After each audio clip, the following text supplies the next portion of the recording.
Assalamualaikum warahmatullahi wabarakatuh.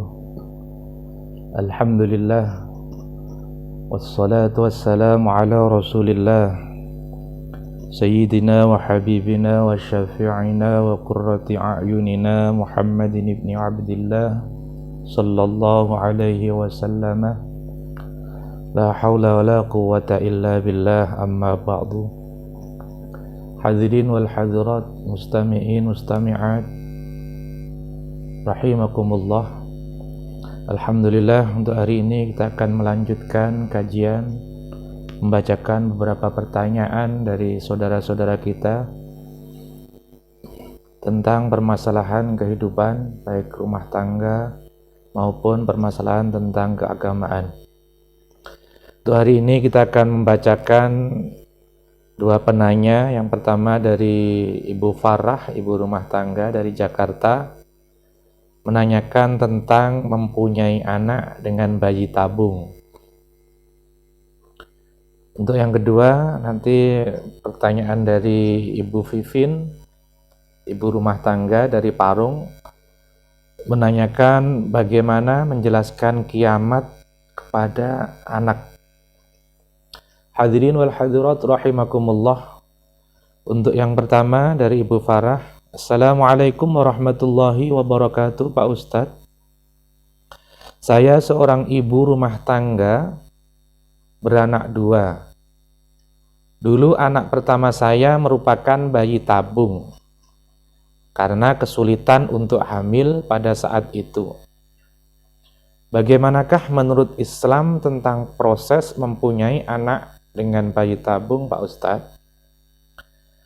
Hadirin wal hadirat rahimakumullah. Bapak Profesor Dr. Kiai Haji Muhammad Quraisyhab memberikan penjelasan dan tanggapan pada Ibu Farah. Sepanjang yang saya ketahui, proses yang dilakukan oleh para ahli tentang bayi tabung pada prinsipnya adalah memilih yang terbaik dari sperma yang sebelumnya telah diambil untuk kemudian dipertemukan dengan ovum atau sel telur dalam tabung di luar rahim, lalu memasukkan hasil pertemuan itu ke dalam rahim.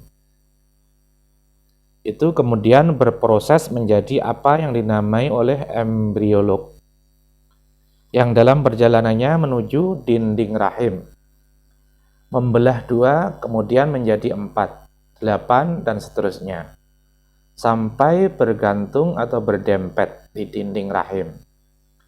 Proses ini kemudian berlanjut atau tidak berlanjut layaknya janin biasa. Dan bila berhasil atas kehendak Allah, janin mencapai masa kelahirannya rata-rata antara 7 sampai 9 bulan. Dalam pandangan pakar-pakar hukum Islam, upaya melakukan proses di atas tidak terlarang.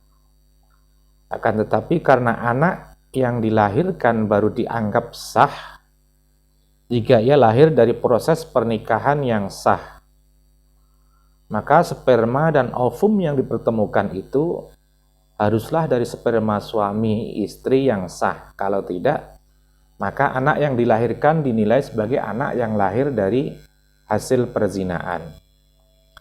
Hadirin wal hadirat rahimakumullah. Itulah tanggapan dari Profesor Dr. Kiai Haji Muhammad Quraisyhab tentang bayi tabung. Jadi menurut beliau, bayi tabung itu diperbolehkan dengan alasan yang penting sperma dan ovum itu dari istri dan suami yang sah. Tapi kalau sperma atau ovum itu diambilkan dari sperma orang lain atau ovum orang lain, maka menurut beliau dianggap ketika anak tabungnya itu bisa sukses, maka anaknya itu dianggap anak dari hasil perzinaan. Hadirin wal hadirat rahimakumullah. Untuk pertanyaan yang kedua, yaitu dari Ibu Vivin, menanyakan bagaimana menjelaskan kiamat kepada anak. Assalamualaikum warahmatullahi wabarakatuh, Pak Ustadz. Bagaimana cara memberitahu anak agar tidak takut dengan kiamat? Anak saya 5 tahun, mungkin karena dari guru ngaji dan di TK sering ditakut-takuti soal kiamat, sekarang menjadi berlebihan rasa takutnya. Saya akan bawa ke psikolog, tapi tetap saya ingin tahu menurut Ustadz, bagaimanakah cara yang terbaik menjelaskan kiamat kepada anak-anak. Hadirin wal hadirat rahimakumullah. Bapak Profesor Dr. Kiai Haji Muhammad Qurasyab memberikan tanggapan. Salah satu yang sangat ditekankan oleh ajaran agama adalah keniscayaan hari kiamat. Siapa yang percaya tentang akan berakhirnya dunia ini dan hadirnya kiamat, maka dia akan selalu berbuat baik walaupun hasilnya dia tidak di dunia ini.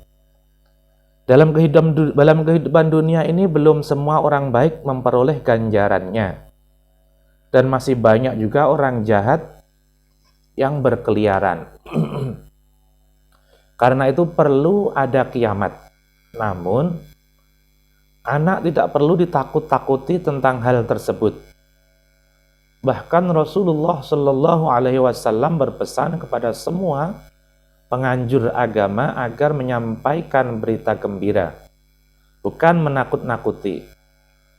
Serta mempermudah bukan mempersulit. Kepada anak seharusnya dijelaskan bahwa proses kehidupan manusia terus berlanjut dan mencapai kesempurnaannya pada hari kiamat nanti. Hidup manusia di dunia serupa dengan anak ayam yang masih dalam telur. Anak ayam itu baru dapat mencapai kesempurnaan wujudnya apabila telur menetas dan dia berhasil meninggalkannya. Demikian pula dengan kiamat. Di sanalah diterima ganjaran yang sempurna bagi yang berbuat baik dan balasan bagi yang berbuat jahat. Alhasil buat anak lebih baik yang ditekankan pada tentang manfaat dan kenikmatan yang akan diperoleh di sana, bukannya ancaman atau siksa. Tetapi jangan lupa menekankan pada anak bahwa kenikmatan itu tidak bisa diperoleh begitu saja, tetapi harus dengan berbuat baik, jujur, hormat pada yang tua, dan lain-lain. Dengan demikian dia tidak akan mencederai dirinya untuk segera ke surga. Hadirin wal hadirat rahimakumullah.